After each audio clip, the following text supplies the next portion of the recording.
Hello, everyone. Welcome to Shenanigans, or welcome back to Shenanigans. Either way, we're so happy to have you. Now, I apologize that I missed episode 8's recap. I was doing a little bit of traveling, but I am back to recap episode 9. And this episode definitely left us a lot to talk about. So if you're interested, let's get started. The episode starts with Christine over at Garrison's new house. Looks like she's going to be preparing what looks like a fancy salad bar for herself, Garrison, Janelle, Savannah, and we're told that Gabe and Gwen will be joining later. Savannah is helping Christine prepare everything, and Christine's just making small talk, asking her how's school going, and she asks if she sees Brianna while she's at school. And surprisingly, Savannah says she does see her, but when they happen to pass by each other, they just ignore each other. Don't say hi, don't talk, not a word, almost as if the other one doesn't exist. But according to Brianna, she makes it seem like Savannah just doesn't care to talk to her, which I don't really believe that. And just watching this whole scene, I felt like I was watching a miniature Robin, and it was really frustrating. And I've noticed people say, don't criticize these two because, they're just brainwashed by Cody and their mother, which to a degree, I understand that. But I also feel like at this point, they're adults and I would hope they have minds of their own. I'm pretty sure they have their own cell phones and social media.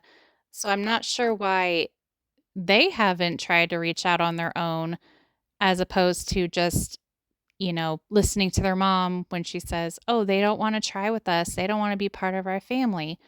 So, yeah, that's my 2 cents.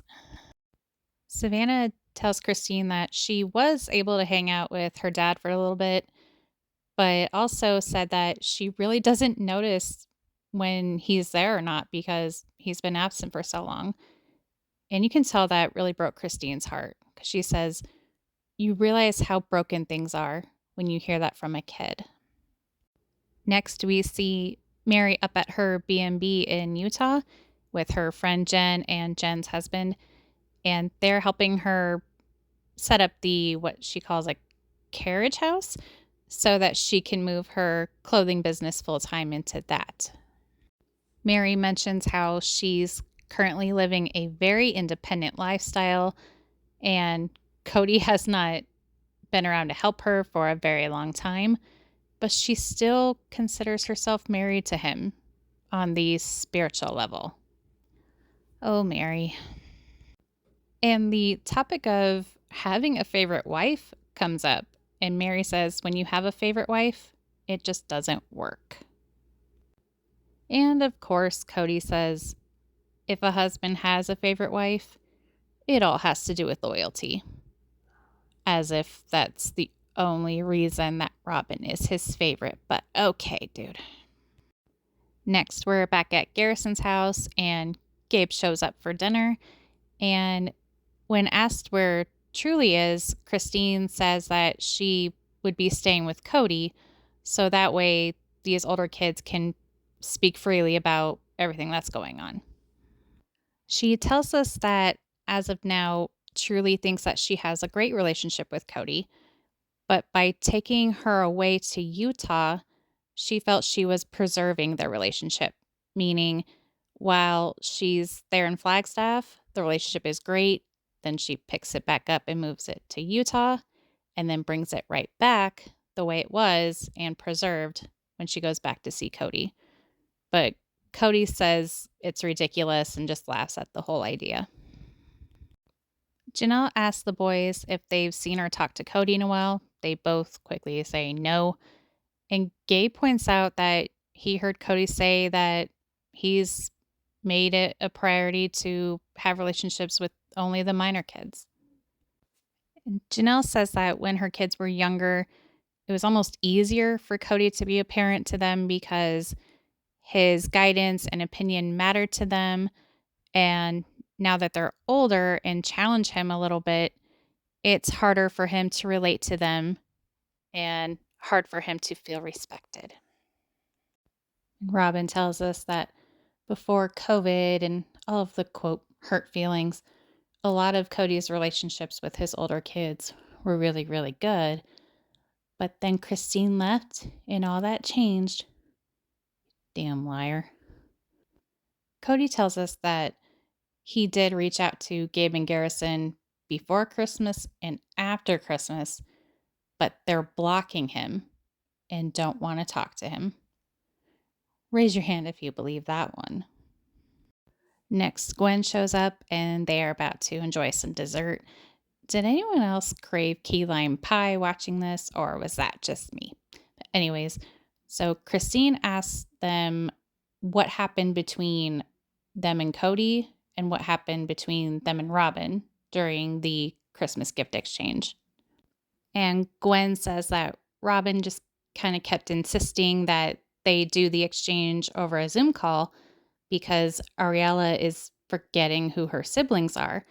And the kids were saying that doesn't really feel personal, and they were trying to throw out different ideas and opinions. And that somehow got turned into past trauma being brought up. And Gwen says, but where is this trauma coming from? Because Dad prefers them. We can all agree on that, right? Robyn says she doesn't feel like Cody chose them, but that all her and her kids wanted was to be part of the family. And when they were first, blending families, she said there were problems and bad stuff happened. And then after so many years, things started going good. But then when COVID hit, she says she and her kids felt excluded again. As if it's like, I don't get where her mind is at. Does she forget that she and Cody were the ones that were keeping the family apart and then saying, well, if we want to get together, you have to abide by our rules, and just wouldn't even budge on it? Really, Robyn? Aurora says that during the text message exchange that some of the older siblings apparently had some very negative opinions about them that were brought up. And she says that they learned that the older kids were planning on doing a separate Christmas without them. And Brianna is saying again that she's confused. And this just doesn't make any sense because last season at the end, as we saw, Janelle told Robyn, Meri, and Cody that they would be doing a B&B because, the older kids weren't welcome at Robyn and Cody's house unless they apologized or had a conversation and made things right, blah, blah, blah. So for them to say, they were going to exclude us, that totally has to be the workings of her mother, maybe her mother and Cody, but they were all invited. It just ended up being people just were stubborn and there was no compromise. So yeah, I'm tired of all the lying here and all that. So yeah. Robyn tells us that she was getting a lot of pushback and some attitude from the kids. So she finally said, I don't know why I'm trying, and tells us she feels like her and her kids have been voted off the Brown family island, and evidently told Mikel and Logan to text the other siblings to let them know that they would not be participating in the gift exchange because that's such the adult thing to do, right? Garrison says that Robyn was trying to make it seem like they were all trying to ostracize her and just kept making herself out to be the victim. And they said, no, we're just trying to figure out how to make this work with your Christmas rules and keep the Christmas gift exchange tradition going that they've had for the past 20 years. Gabe says that Robyn was gaslighting them in order to make herself feel like the victim and get special treatment. And Garrison says he thinks it bothers her that since they gave up trying, she can no longer claim that they're being mean to her and be the victim. And Cody, being the great father that he is, says, all of you are just kind of jerks. He says, I don't want to talk to them. I don't want to call them. And whatever they feel about him is reciprocated. I mean, how messed up is that? Is that not just the saddest thing? And he wonders why these kids don't want to talk to him. Garrison says that he's done with Robyn and he doesn't want to speak on behalf of the siblings, but he feels that Robyn can have him and that they're grown adults who don't need a father figure anymore. And Gwen says that she's hurt, and you can just see the look on Gabe's face that he's just as hurt. Christine says that she's giving them a natural response, which is, I'm sorry, because she feels every kid needs a dad, and she wishes they had it easier and better with Cody. And she says, I may not be able to give them a dad, but I can give them Janelle. Gwen says that she does miss Aurora, and Garrison says that he misses Dayton and wishes he had a relationship with those siblings. And Christine asks if he'd be willing to talk to them face to face, and he said no, not if Robyn is there, because he's done with her. And Gwen says that she would probably manipulate us and start crying. And Robyn says, they're never going to see me as anything other than a bad guy. Gabe says that he's actually seen Aurora at school, and they'll actually give each other hugs, talk, and he says that she's the only one on that part of the family that has told him, I love you, since COVID. And Aurora basically echoes that and also adds that Gabe has been nothing but kind to her. And Cody says that this is a divorce and compares it to a civil war and says that Christine is basically just fueling the fire of the Civil War and says, I think she's got some pretty terrible karma coming. Oh boy. And Gabe tells us that if there's one thing that he would tell Robyn and her kids is that we all forgive them. And in the future, if they want to participate in the Christmas gift exchange, they are more than welcome. But if they don't want to, they're not going to chase them. Next, we see Mykelti, Tony, and their daughter Avalon over at Cody and Robyn's house celebrating Avalon's first birthday. And of course, Cody has to make a point to say that he loves that Mykelti is still so warm to them. And he thinks that a lot of that has to do with Tony because he and Robyn get along so well. And Robyn says that she and Tony just get each other, whatever that means. And they just briefly discuss how in the beginning, Mykelti did not exactly get along with a lot of her older siblings. And Robyn saw that and kind of took Mykelti under her wing when Cody and Christine didn't know exactly how to handle all of that. Next, we see Christine and Janelle going out to dinner with some of Christine's friends to celebrate Christine's ex-anniversary to Cody. And it's mostly them just gossiping and the friends asking questions about just the whole polygamous arrangement that Christine and the other wives had. And a friend asked what was the tipping point that made her decide to leave. You know, just asking a lot of questions that you can kind of tell were producer induced. And Janelle, I kind of got the vibe she was a little uncomfortable, but she did say, you know, with where she's at with Cody, she did not care if they talked bad about him. And the only thing that she really didn't want to do was answer so many questions to people that she literally just met.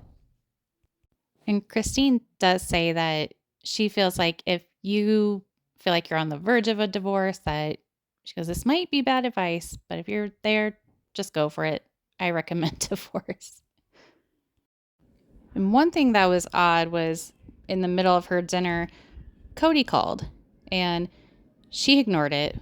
But Cody tells us that the only reason he was calling was because he heard she was in town and wanted to see if he could see Truly.